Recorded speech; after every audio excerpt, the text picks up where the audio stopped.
esta jornada, un poco para que se sintieran como anfitriones, ¿no?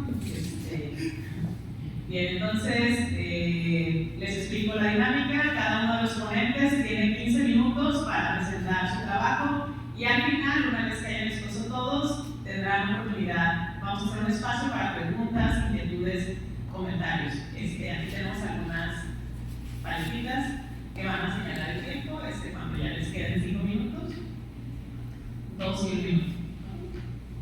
Bien, sin más preámbulo, bueno, los presento primero. Tenemos al maestro Homero Salgado Pérez, profesor de filosofía de la Universidad Autónoma de Baja California Sur. Un aplauso para él.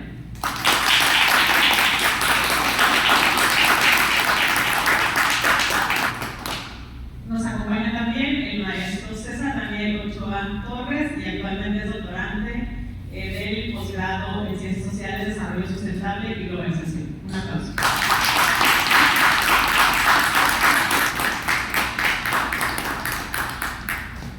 Y nos acompaña también el doctor Rubén Olachea Pérez, él es profesor del área de Ciencias de la Comunicación en la Universidad Autónoma de Baja California Sur.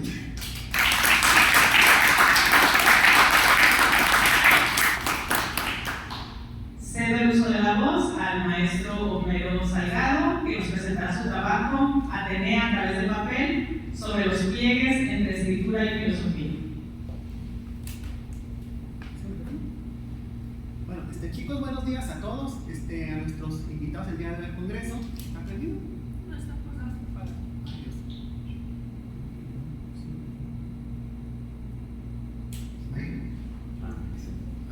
Muy bien. Primero que nada, bienvenidos compañeros que nos visitan, a nuestros alumnos de la universidad, a nuestros colegas, bienvenidos a este espacio.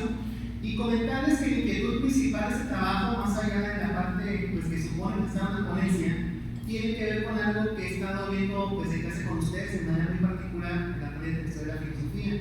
Ustedes han estado viendo que principalmente el estilo de la escritura de nuestros pensadores es que hay siempre el ensayo, que hay siempre con cuestiones como que bastante académicas. Pero sin embargo ustedes saben también, hemos estado viendo, que hay otras expresiones sin duda que son parte de la filosofía. Y en ese sentido la pregunta que no es el trabajo con ustedes es ¿qué sucede con aquellas formas no convencionales de escritura en particular? ¿Y cuál es la motivación para salir justamente del molde que impone la prosa? Y en este caso pues ya se apuesta por lo que es lo más libre. La propuesta del presente trabajo es analizar los modos escriturales como la biografía, el párrafo corto, el artículo periodístico, así como identificar sus problemáticas filosóficas y su lugar en el tiempo. Y ahí diciendo lo que es la parte formal del trabajo, inicio. Si consideramos los problemas filosóficos como nuestra materia prima de trabajo, podemos compararles con una savia que brota de la cabeza de Atenea cuando se plasma en el papel. A pesar de los medios y las facilidades propias de nuestra era digital, la terca memoria sigue confiando en la escritura como el fármaco contra el olvido, ora para el placer más nivel de nuestra vida, ora para hacer las inquietudes más propias de la humanidad. Nuestra disciplina no suele ceñirse a ropajes caros, protocolos ni corsés en cuanto a su escritura, y no se ha demostrado a través de su milenario acontecer, desde los primeros aforismos del mundo griego hasta la complejidad de los ensayos sobre distopías, utopías, escenarios post-COVID, por citar ejemplos recientes. La escritura filosófica se puede identificar en dos tres aspectos, a saber, el afán de enseñar a otros acerca de sus problemas y conceptos, la experiencia vital en primera persona y la voz del pensador. Para efectos de este trabajo, propongo la revisión de tres fuentes: la novela El primer hombre de Albert Camus, el conjunto de aforismos de Mínima Moralia en Teodoro Adorno y las columnas periodísticas de Corina Llorón Milenio. Empezamos suscribiendo el siguiente diagnóstico o la siguiente posibilidad, si quieren ver así, respecto a los discursos de la filosofía. Cito: a diferencia de otros ámbitos del saber, siempre ha sido posible relacionarse con las filosofías de distintos lugares, proyectos y ideas de identidad. La filosofía se puede estudiar en su historia, leer en sus textos, frecuentar sus cuestiones existenciales o cosmológicas, debatir sus consecuencias éticas y políticas, consumir como parte de la cultura general, utilizar como recurso para elaborar modelos de pensamiento aplicables a otros ámbitos. Fin de cita. Así, es inimaginable no es conseguir ver justamente a la filosofía como despegar lo cotidiano en tanto que objeto del mundo. De acuerdo a la filósofa española Marina Garcés, la escritura filosófica permite desarrollar los problemas que nos abordan en diferentes formas y lugares. En este caso, les toman en cuenta tres aspectos. Cito: el lugar de negociación desde donde se describe la situación vital del autor, entre, en este caso, su camino recorrido en el laberinto que llamamos vida y el minotauro que suele ser su biografía, y el modo de vida tanto propio como los demás. Los estilos filosóficos han cambiado no solo según sus autores, sino también los medios, las modas, las situaciones políticas e institucionales y los medios de difusión de la escritura misma. En cada época, además, han convertido escrituras en tensión y en abierto conflicto, no solo por el contenido de sus proposiciones. Fin de cita. Aquí el primer momento es el que arrancamos. Antes de acercarnos al primer hombre, nos valemos del siguiente presupuesto. La impronta intelectual del argelino se encuentra a caballo entre la novela y el ensayo, por lo que hay quien considera Camus fuera del círculo rojo académico de la filosofía. No obstante, reconocemos que en la obra de nuestro pensador identificamos un eje rector. La pregunta que interroga por el absurdo y sentido de la existencia. La novela póstuma de Camus es justamente producto, producto de un pacto entre fierros retorcidos del accidente que cegó su vida. De apariencia anárquica, aquellas cosas que han permanecido hasta el 95 en cierto anonimato, veros como el primer hombre. Grosso modo, la obra es un recorrido por la infancia norteamericana de Jack Connery, la humildad de los primeros años y la búsqueda de la figura del padre. Como referentes luminosos de Jacques, destaca la figura del profesor Germain, basado en un maestro que el propio Camus fue en la primaria y al que le dedicara su premio Nobel de 57. Para efectos de este apartado, proponemos un acercamiento a sus clases histórico y obra literaria. Wolfgang Iser, en la estructura creativa de los textos, ya sostiene que el texto literario es en primera instancia la representación de la realidad a través de sus objetos. Así la escritura puede representar de primera mano experiencias que se van actualizando conforme el lector se aproxima al texto. En abono a esta afirmación, me permito citar el siguiente pasaje del primer hombre, una clara afirma del autor respecto a unos grandes problemas camusianos, el sentido del propósito que se pone vivir.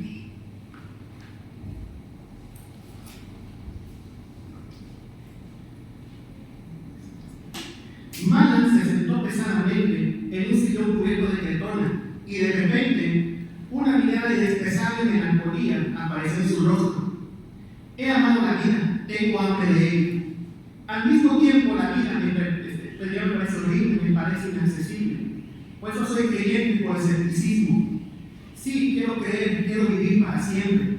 Conde y permanecer en silencio. A los 65 años, cada uno es una suspensión de ejecución. Me gustaría morir en paz, y morir me da miedo, no he conseguido nada. Hay personas que critican el mundo, que apoyan a los demás para vivir solo por su presencia. Sí, y mueren. Se quedaron en silencio, y el viento sopló un poco más fuerte alrededor de la casa. Tienes razón, Jacques, dijo Malan. Ve y obtén información. Ya lo ocupa su padre, te has criado a ti mismo. Ahora puedes amarlo como sabes hacerlo. Malan vio una lámpara antigua que colgaba sobre la mesa y su voz era hueca. Cuando dijo los minutos después, Conde visó en el viento del mar, del desierto, seguiría escuchando una y otra vez. Hay un vacío atroz en mí, una diferencia que me duele. En cuanto a mi memoria del filósofo alemán Theodor Adorno, se puede decir, citando la contraportada, que sus reflexiones se encuentran entre el ensayo y lo literario, pasando por la levedad del aforismo corto. El libro se encuentra dividido en 3 partes escritas entre 44 y 47, donde Adorno reflexiona sobre tópicos como la vida cotidiana, el cine, la coyuntura política y social por esa presa en Europa. A semejanza del primer hombre, el pacto de Nino Morales se da entre otra clase de géneros retorcidos, los cañones de la Segunda Guerra Mundial y la agonía del fatídico Reich. Entre los aforismos que forman la primera parte, destaca uno llamado Ecos del Fuego, con el premonitorio número 33. Iniciamos haciendo la siguiente cita.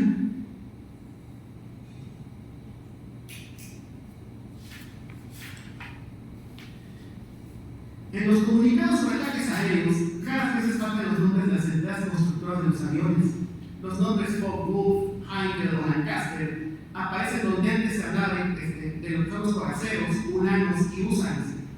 El mecanismo de reproducción de la vida, de su dominación y su aniquilación, es exactamente el mismo, y atendiéndose a él se fusiona la industria, el Estado y la propaganda. La mención elogiosa del nombre de la principal empresa que se ha destacado en la destrucción de las ciudades contribuye a darle un renombre gracias al cual se le dan los mejores encargos de la construcción. Gadamer, pues justamente indica que en el texto literario se encuentra reflejada la experiencia histórica. El horizonte al que se apropia el autor puede constituir un problema filosófico. De igual manera, se pone en juego la alteridad y el encuentro con el pasado para comprender una tradición. Esto es, la literatura y la historia, a final de cuentas, se van con la filosofía. Cito: la comprensión se convierte en tarea científica y admitir que es necesario llegar a elaborar desde su hermenéutica. Todo encuentro con la tradición como conciencia histórica experimenta por sí mismo la relación de tensión entre texto y presente. Fin de cita. Regresamos a nuestro fragmento original de Lejos del Fuego, con el fin de identificar cómo Adorno termina situando la historia de su tiempo y a partir de esta desprende la siguiente reflexión filosófica. Cito de nuevo: el completo enmascaramiento de la guerra por vía de información, la propaganda, el comentario, los filmadores instantáneos de los primeros tanques, la muerte de otros corresponsales de guerra y la mezcla de la opinión pública, precisamente plural con la actuación inconsciente, todo es una expresión más de la agostada experiencia del vacío de los hombres y su destino en que propiamente consiste el destino. Las figuras cosificadas, endurecidas de los acontecimientos vaciados en tales motes, sustituyen a los acontecimientos mismos. Destaca la manera en que los autores interiores de la coyuntura histórica hacen una problemática que aspira a ser filosófica. El papel de información de los medios de comunicación. En una época de internet y las redes eran de las categorías propias de un Julio Verne, en la opinión pública de los años 40. El debate filosófico lo sigue de manera particularmente mordaz. Cito de nuevo Adorno: si la filosofía y la historia de Hegel nos sirvió esta época, las bombas robot de Hitler pueden encontrar su lugar al lado de la muerte prematura de Alejandro y otros cuadros del mismo tipo. Los centros empíricos por ahí escogidos representan simbólicamente el estado de espíritu del mundo. Y aquí lo que se extiende: he visto el espíritu del mundo, no a caballo, pero sí con alas y sin cabeza, y esto refuta la filosofía histórica de Hegel. Fin de cita.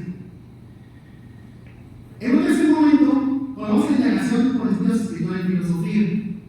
Como estableció al principio ese trabajo de una forma única de expresar y comunicar, pero dice que hice con objetivo, el de formar una comunidad interesante en las diversas inquietudes que la filosofía persigue. En el artículo sobre escritura de la filosofía, el académico Joseph Monserat propone los siguientes puntos. Cito: sostenemos que la forma de la filosofía tiene que ver con la formación que alguien propone a otros individuos para tener lo máximo posible y benéfico, la sabiduría. Así pues, hay que tener presente que la filosofía es comunicada por alguien a otras personas, porque piensa que la situación cognitiva puede experimentar algo así como un incremento o mejora de conocer.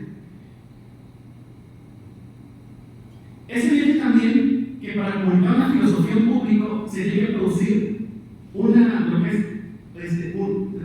unos escritos. Fin de cita.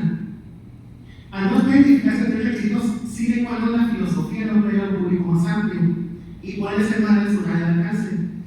Mejorar el conocimiento, aportar algo nuevo, procurar la información de los otros individuos o hacer a través de un medio adecuado a través de tal fin.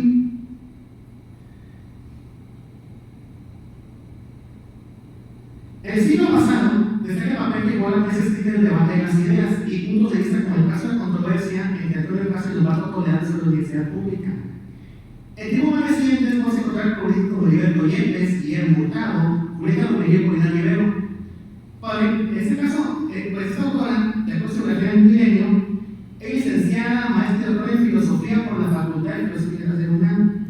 Su línea de investigación se centra en temas de ética y bioética, en particular especialmente los griegos antiguos, así como Spinoza, Nietzsche y Heidegger. El Diccionario Diario publica la columna El desafío del Texano, acerca de ciertos hechos actuales, de manera particular los que se relacionan con la bioética y sus aplicaciones. Si en el caso de Camus y Adorno consideramos sus respectivos textos como un banco de su tiempo, la bioética tiene como objeto de interés el acto de parir, el trato ético de las especies no humanas o la investigación científica.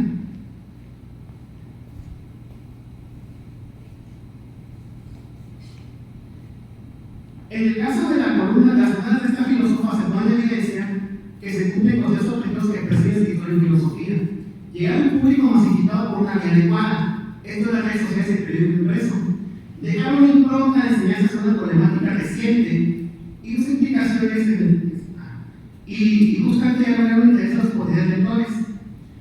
Para cerrar, a lo largo de este trabajo hemos propuesto diferentes maneras de acercarse a la indagación con escritores de filosofía, poniendo en juego herramientas como interpretación, análisis literario y la lectura histórica.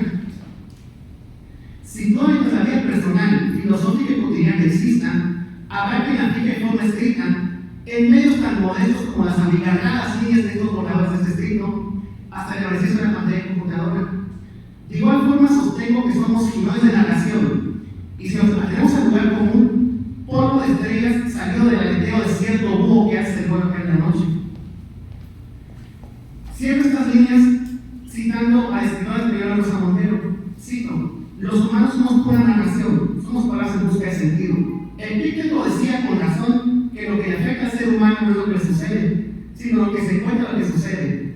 De modo que si cambias el relato, cambias la vida. Atenea a través del papel. Muchas gracias.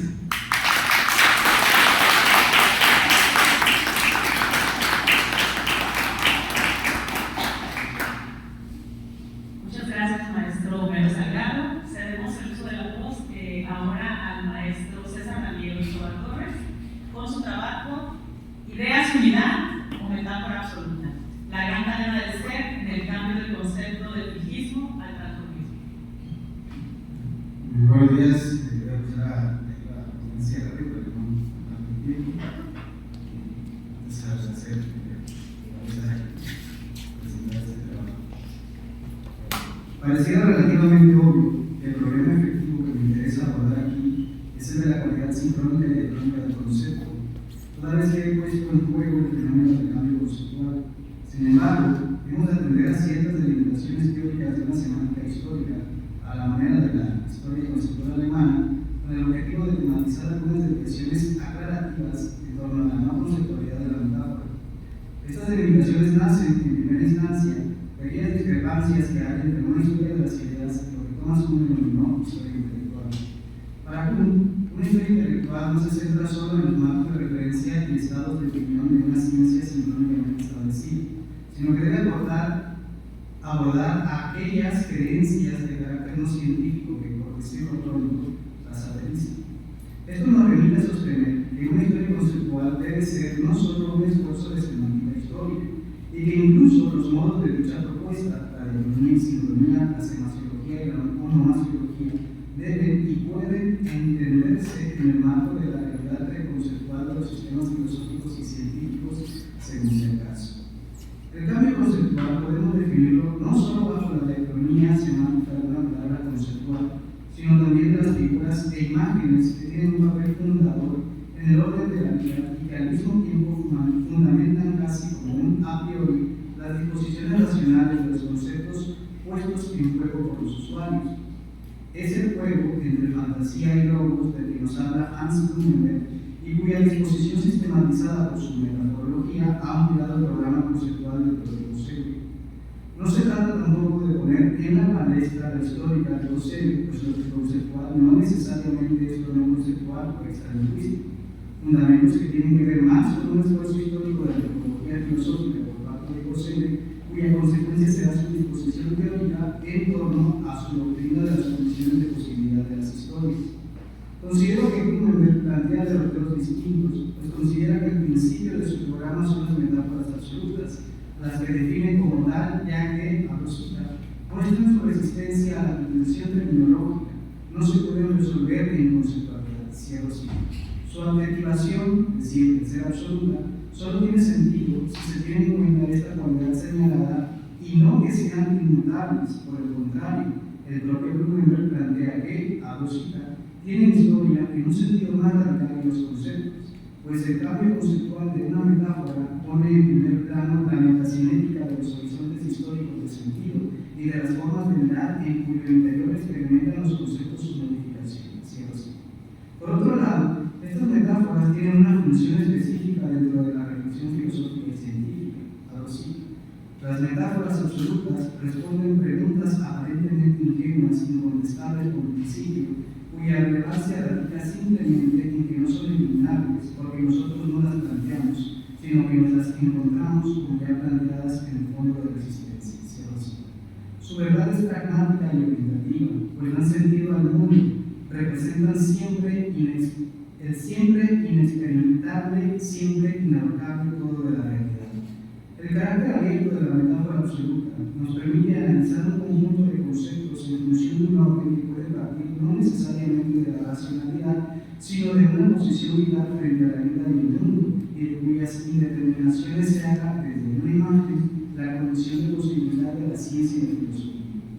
Es por tal razón que propongo que aquella idea que Locke definió como la gran cadena del ser puede abordarse no como una idea unidad que se va desarrollando a lo largo de la historia de la filosofía postplatónica, sino como una imagen que servía de fundamento a los sistemas conceptuales que daban forma al concepto de naturaleza durante la Edad Media y el Renacimiento hasta las postrimerías del siglo XVIII.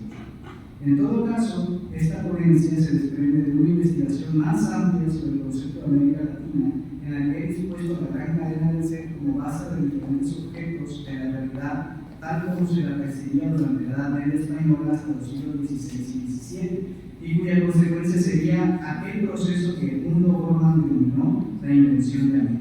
Sin embargo, a diferencia de la historia de las ideas desarrollada por Bormann en su libro homólogo y de las ideas unidad de Locke, un abordaje de la gran cadena desde la metaforología parece aportar importantes variaciones en el análisis diacrónico y onomasiológico del concepto de América, por lo que desarrollaré brevemente los resultados de esta aplicación al concepto de naturaleza que hizo parte de la formulación de la propia idea de América en el siglo XVI. Durante el siglo XVI, el concepto de India será sumamente complicado en cuanto que no remite a una realidad estable, y más bien refiere a un conjunto de significados que podemos reconocer como polígonos en la palabra. Esta indeterminación conceptual llevaría a la búsqueda constante de explicar esta realidad histórica desconocida.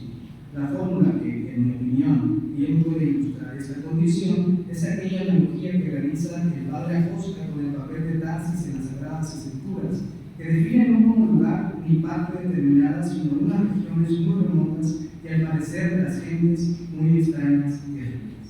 El carácter preponderante del concepto de naturaleza como parte fundante de la invención de América que enfatizo en esta ponencia pone en el centro las obras de Oviedo, específicamente el sumario de la natural historia de las Indias y la historia general y natural de las Indias.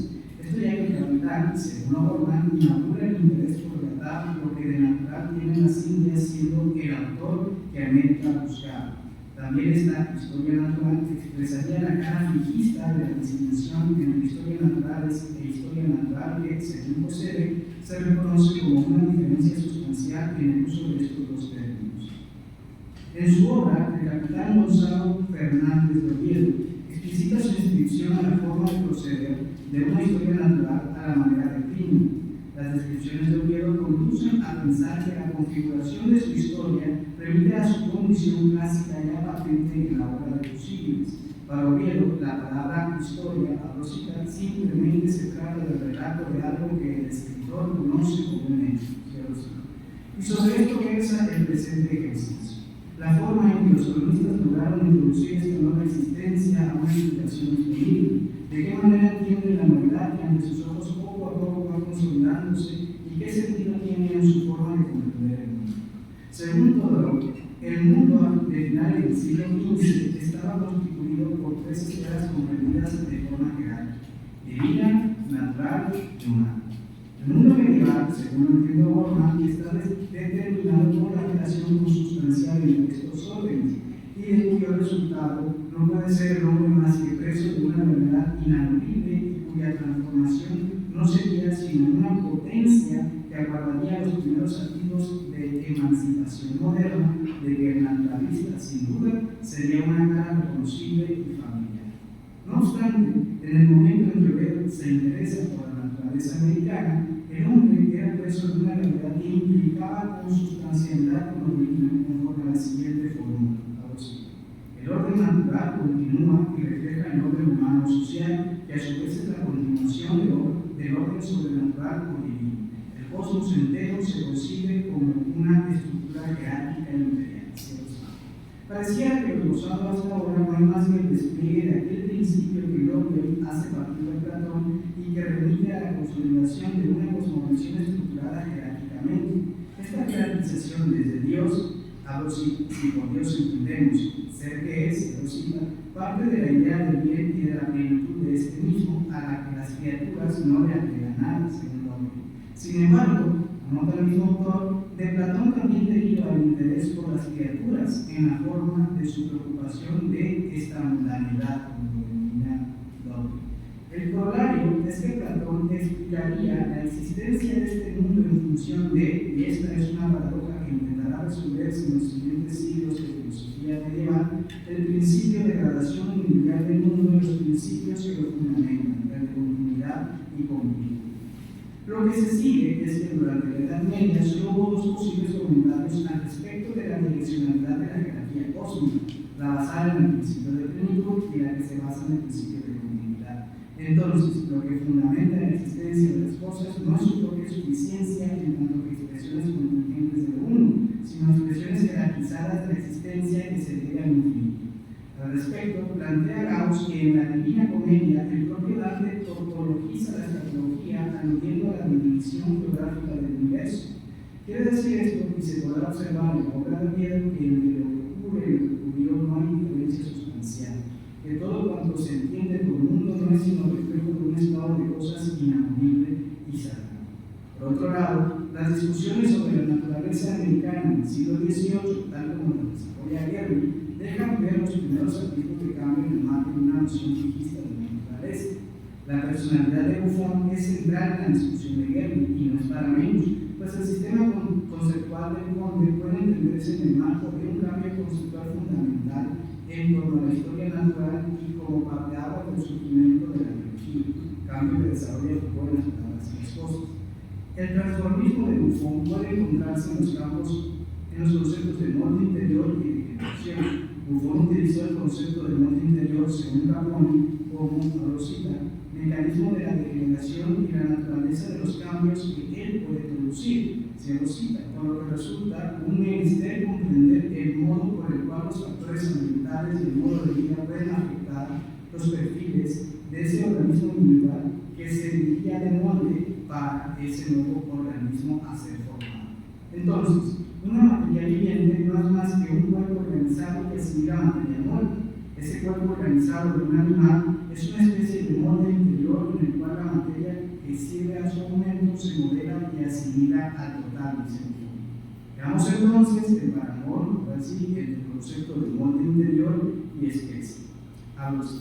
Y de la reunión de estas partes, enviadas de todas las del cuerpo del animal o del vegetal, dimana la reproducción semejante siempre en el animal o vegetal en que se opera, porque la reunión de estas partes orgánicas no puede hacerse sino por medio del molde interior, esto es, según el orden que produce la forma del cuerpo animal o del vegetal, y en esto consiste la esencia de la unidad, de la continuidad de las especies. Entonces, si las especies tienden a mantener su unidad y continuidad gracias al molde interior, ¿cómo es posible que los animales sean más pequeños en unas partes, más nobles en otras y que siempre desaparezcan? El papel del clima en la degeneración de las especies fue tal que incluso sirvió de fundamento a la mar, pues, más que en adaptaciones, la mar pensaba en desviaciones o perturbaciones, modificaciones no necesariamente útiles o ventajosas que tendrían más que ver con la degeneración bufoniana que con la adaptación. En resumen, es el Buffon un transformismo porque niega el fundamento metafísico de la jerarquía orgánica de la naturaleza, aunque tampoco llega a negar la naturaleza con base en la escala de los animales, sino que el fundamento de la explicación de la generación y mutabilidad, la degeneración de los vivientes, ya no opera bajo presupuestos metafísicos y analógicos, como en la Edad Media, puesto que hasta donde hemos visto la historia naturalista medieval el renacentista no podía siquiera postular dicha posibilidad. El que Buffon habla de un marco interior y de cómo este funge como elemento central de la generación, el que proponga la centralidad del clima en las formas en que se concibe lo vivo, el que disponga de otras temporalidades, como en su teoría de las épocas de la naturaleza, dota a la naturalista de herramientas para construir un pensamiento independiente de las causas finales necesarias en la idiosincrasia del siglo XVI. Es probable que mi observación sea exagerada, sin embargo, creo que Buffon, más bien la época de Buffon, se atrevió a hacer algo que nunca se había pensado, por lo menos desde la cristianización del tiempo, en la historia del pensamiento occidental, la temporalización del oriental. Y no solo pensó la posibilidad del cambio, sino que formuló un sistema conceptual para sostenerlo.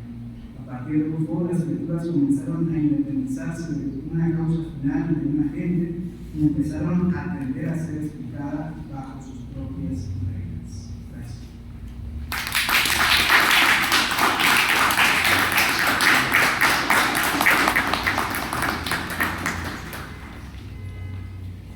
Muchas gracias, maestro César Daniel Ochoa. Cedemos la palabra ahora al doctor Rubén Ormachea Pérez con su tema Cultura cinematográfica en Baja California Sur, pobres criaturas y otros. Muchas gracias. Agradezco al comité organizador de este 8º Congreso Internacional de Filosofía, Pensamiento y Acción, la filosofía al poder, por aceptar mi participación como ponente, hablando de una película tan reciente y exitosa que ha suscitado conversaciones en torno a diversos temas. Agradezco asimismo a la doctora Gergana Neisheva Petrova por la conferencia magistral inaugural de ayer, Retos y desafíos para la democracia, que generó un diálogo muy disfrutable en torno, entre varias conclusiones, al ejercicio del pensamiento y la expresión de las emociones por parte de los más jóvenes. El cine, sin duda, contribuye a la expresión de nuestras emociones, y cada película que vemos quizá contribuya a optimizar nuestra inteligencia emocional, generando empatía y reflexiones en torno a personajes y tramas con las que nos identificamos, a veces de manera consciente y no tan consciente en otras. Cultura cinematográfica. ¿Qué es? La cultura cinematográfica se va gestando gradualmente. La persona se vuelve cinéfila cuando distingue géneros cinematográficos, se entera de directores y filmografías, de cineclubes o de plataformas de consumo en línea especializadas, por ejemplo, que no es obligatorio, en cine de arte. Yo siempre recomiendo el sitio oca.ru porque es gratuito, no incluye interrupciones, publicidad ni fines de lucro. Pobres criaturas ya se puede ver allí, así como la filmografía completa de su director Yorgos Lanthimos. Canino en 2009, Attenberg en 2010, Alpes en 2011, La langosta de 2015, El sacrificio de un ciervo sagrado en 2017, La favorita 2018, Pobres criaturas, que es de 2023. Es un autor prolífico, como pueden ver. Actualmente se encuentra en la fase de postproducción de Kinds of Kindness, este juego de palabras de tipos de amabilidad o de cortesía en inglés. En el catálogo Netflix se encuentra La langosta y La favorita, que son dos muy buenas representaciones, o dos cintas muy representativas de Lanthimos. Este cineasta cuenta que uno de los directores que más lo ha influido es Luis Buñuel. Y con eso ya basta, ¿no?, para imaginar mucho del cine que propone. Lanthimos ha sido multipremiado en festivales de prestigio. Pobres criaturas no solo ha ganado 4 premios Oscar: mejor actriz, mejor diseño de producción, mejor vestuario y maquillaje, sino también el Globo de Oro a mejor película comedia musical y León de Oro en el Festival Internacional de Cine de Venecia, entre otros. El presupuesto de Pobres criaturas se estima fue de $35 millones, ya que es una coproducción irlandesa, inglesa y norteamericana. La recaudación hasta el momento se calcula se ha triplicado en 112 millones aproximadamente. Pero la cultura cinematográfica puede incluir muchas más cosas que simple trivia. Implica la participación en festivales especializados, en las comunidades, en actividades que fomenten investigación, conservación y análisis de contenido, por ejemplo, en tesis, con un punto de perspectiva que aporte a su comprensión, a veces del estudio comparativo con el basamento literario o guión. El mundo hoy. Si se pudieran pasar las imágenes, por favor. Es una selección de 40 fotografías de la película aleatoriamente, ¿no?, que van a estar circulando gracias a nuestro compañero. El mundo hoy. Comenta Pobres criaturas. Nuestro mundo contemporáneo apela a varios descubrimientos. Centrada en el personaje femenino Bella Baxter, interpretado por Emma Stone, se trata de una suicida embarazada, resucitada con el implante cerebral de su propio hijo nonato, realizado por el excéntrico Dr. Godwin Baxter, interpretado por Willem Dafoe, famoso cirujano de Londres victoriano que sufrió severo maltrato infantil. Bella Baxter es un experimento sobre la marcha y evoluciona favorablemente. Se comporta como bebé, pero con acelerados avances extraordinarios. Primero se comporta caprichosamente y camina con dificultad, pero llegado un momento se expresa con elocuencia shakespeariana y baila con destreza. Pertenece a la clase alta, y la película muestra sus viajes a Lisboa y Atenas con dramáticas escalas en el itinerario. Como en el Cándido de Voltaire, a Bella se le revela el mundo de la explotación laboral y la muerte por inanición y deshidratación bajo el sol inclemente de niños, hijos de pobres, y sufre por ello. En su mente infantil, cree resolver el problema regalando el dinero de su acompañante y amante, Duncan Wedderburn, interpretado por Mark Ruffalo, a dos guardias del buque en el que viaja, que se miran el uno al otro sorprendidos por la confianza de la excéntrica pasajera. Sin duda, el público adivina, tras ver la cara de los pillos sonrientes, que los planes de ambos jóvenes no son precisamente salvar a esas pobres criaturas de la miseria que los condena a una muerte lenta, cruel y dolorosa, sino a usar esa fortuna para su beneficio propio. Me interesa mucho esa parte porque es completamente visual, es cinematográfica, no hay diálogos, pero el público entiende perfectamente que ha sido inútil la inversión económica. La novela homónima en que se basa Pobres criaturas fue escrita por el escocés Alasdair Gray en 1992 y se puede consultar y descargar gratis en el sitio Library Genesis. La amplia mirada del autor parece indicarnos que todos, en determinado momento, somos pobres criaturas. Cuando el amante se entera de que ha perdido toda su fortuna, enloquece, aunque también de amor al no ser correspondido por ella. Duncan resulta el típico ejemplo de cazador casado, y Bella descubre en París el submundo de la prostitución en las casas de citas con una madama de burdel que la adora, guía, protege, aunque también la explota, o explota su disposición al comercio carnal. Bella es una mujer emancipada sin filtros de moral burguesa. Es un personaje desconcertante, literaria y cinematográficamente. Del Kama Sutra con Duncan pasamos a sus interacciones con una variedad de clientes excéntricos. El amante dolido trama venganza y la devuelve a su ex marido, quien resulta ser un misógino causante de aquel suicidio inicial. La nueva mujer, que es Bella, no permite ser manipulada y le da un merecido final de comedia a su antagonista.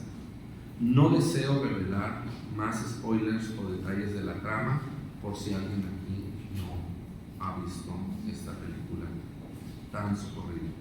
Es lo encomiable en Pobres Criaturas. Se trata de una comedia de principio a fin, una película cómica que incluye diversos tonos, registros de humor y combina varios subgéneros: gótico, romance, retrofuturista, musical, película de viaje, estética victoriana, suspense, thriller, ciencia ficción, estética punk, efectos especiales por computadora.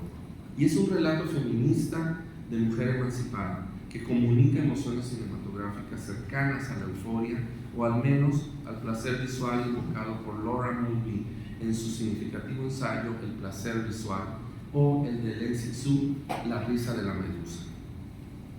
Estos son dos ensayos muy influyentes en el feminismo, estos anteriormente mencionados. Los filósofos. Quiero traer a colación 3 autores. El primero es Emmanuel Todd, serio historiador, antropólogo y demógrafo francés que recientemente ha publicado La derrota de Occidente. A él lo considero como pensador, pues la descripción que hace del mundo contemporáneo es pesimista.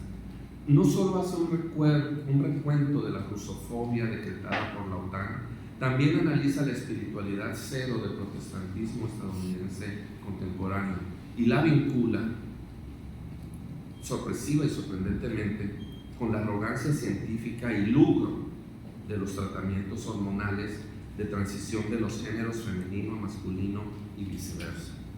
Aquí quiero ser muy cuidadoso de que no estoy del todo de acuerdo con el autor, pero estoy mencionando la seriedad con que realiza su ensayo de La derrota de Occidente. Su epílogo menciona a sí mismo como símbolo de derrota a Occidente los ataques militares a la Franja de Gaza. En ese mundo de locura pandémica, Yorgos Lanthimos propone un mundo de fantasía en el que, por lo menos, la heroína goza de un final feliz en el jardín, tomando té con su pareja y su amiga, rodeada de mascotas como sacadas de aquel famoso libro de 2003, Animalario Universal, del profesor Revillos. Que aquí traigo es un libro que se volvió famoso porque lo abrías y combinaba imágenes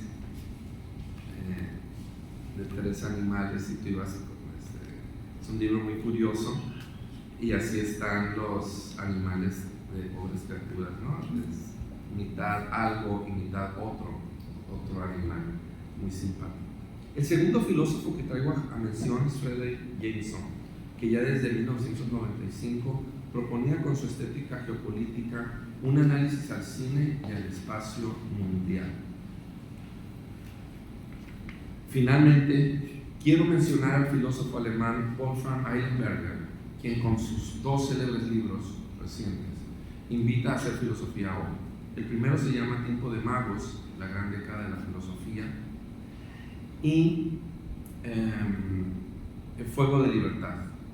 En este segundo libro, él menciona 4 filósofas que considera fundamentales, las cuales son Hannah Arendt, Simone de Beauvoir, Simone Weil y Ayn Rand. Llama mucho la atención, ¿verdad? Este filósofo alemán que hace biografías de filósofos para relacionar a la lectoría con el mundo filosófico hoy.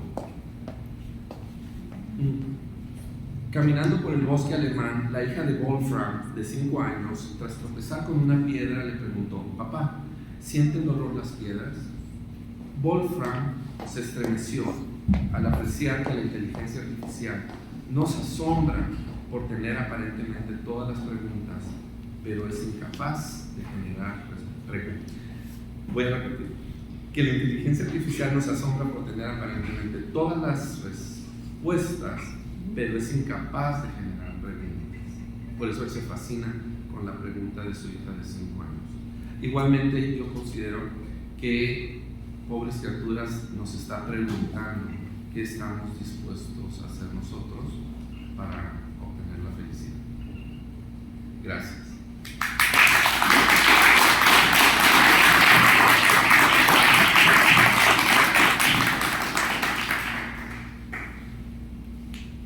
Muchísimas gracias al doctor Olachea. Tenemos tiempo para alguna pregunta, comentario, inquietud para cualquiera de los ponentes.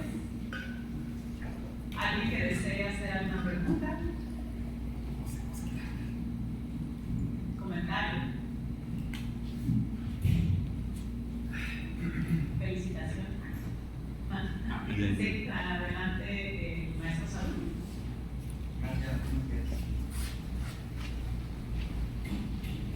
Gracias. Buenos días. Agradezco su plática, doctor Olachea. Quiero hacer una breve pregunta con su último enunciado de la felicidad. Es una palabra tremenda, donde creo que la película podría, con base en su análisis, podría darnos un poco más de su entender. Habla de la inteligencia artificial, que es la moda o la boga, no lo sé cuál puede ser la definición de ahora de la inteligencia artificial, pero nos conduce a algo más en donde con sus últimas frases el análisis es eso, ¿no?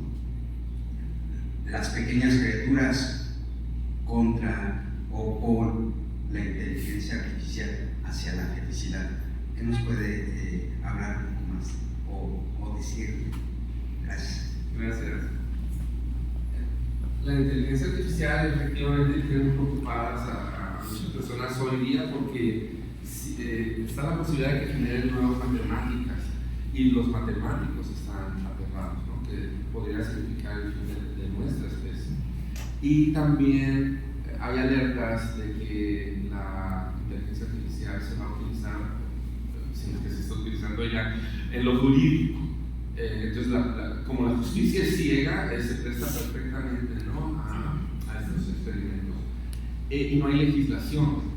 Otros países sí tienen legislación. La alerta de muchos es que en México, un país tan importante por sus 130 millones de personas, ¿verdad?, viviendo dramas, que no haya legislación al respecto aún. Y creo que es un gran desafío para la filosofía que trabaja en conjunto con derecho, ¿verdad?, en las universidades sobre protocolos de legislación al respecto. Y no se diga, sería un proyecto transdisciplinar que involucra sistemas, definitivamente, a los programadores. Mi propuesta respecto a la felicidad es algo muy modesto, no tiene que ver con el dinero, y sí tiene que ver mucho con el amor y la paz. Acuérdense que los hippies decían amor y paz, pero muchos maestros señalan, ¿verdad?, que es importante, mucho más importante, tener primero paz y luego llegar al amor. Hay una lógica allí muy impactante de que no puede ser primero el amor y luego la paz, ¿verdad? Tiene que haber primero paz para que haya amor. Si no hay paz, no puede haber amor. Y en un mundo donde no hay paz, ¿verdad?, no podemos dormir tranquilos. Y el amor se vuelve una especie de ilusión, ¿verdad? Si es asequible, por supuesto, se puede generar esa droga que dicen ser es la más efectiva de todas, la droga del amor.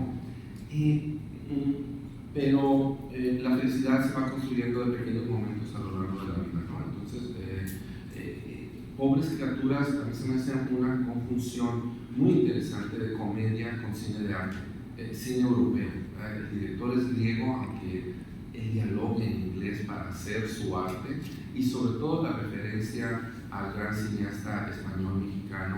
Recordemos que Luis Buñuel se nacionalizó en cuanto llegó a México y quiso morir en México, ¿verdad? Y escribió su libro sobre la muerte que se llama Mi último suspiro, y legendariamente sus últimas palabras fueron "me muero", ¿verdad?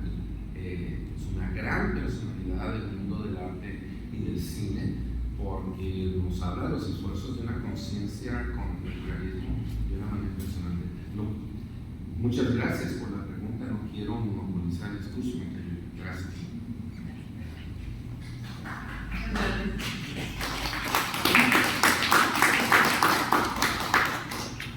¿Tenemos tiempo para una pregunta más o comentario?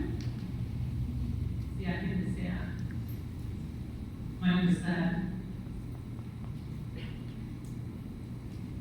¿Seguros? Sí, adelante, Néstor. Es una pregunta para el profesor Romero y más que nada es paso directo.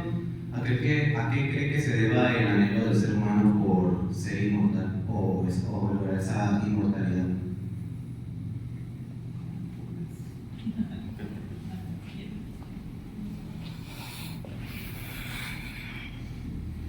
Híjole, pues mira, creo que hice la pregunta de los 64.000 sin duda. Sí, definitivamente una inquietud del ser humano es la inmortalidad. Pues como mencionó en estos unos instantes, la inmortalidad no me refiero tanto a una cuestión de lo que es ciencia física, sino cómo trascendemos.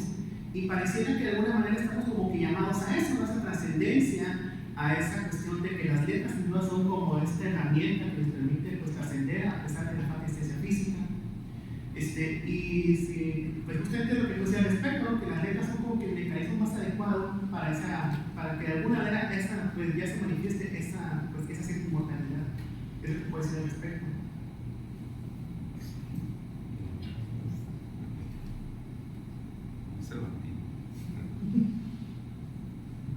Pues no sé si hay alguna pregunta más, comentario.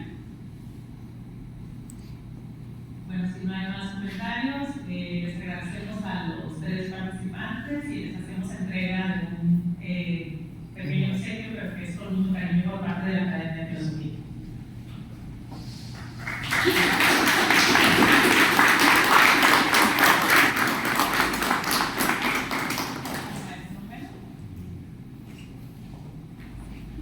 Maestro César Benet y doctor Roberto Lacazette. Muchas gracias.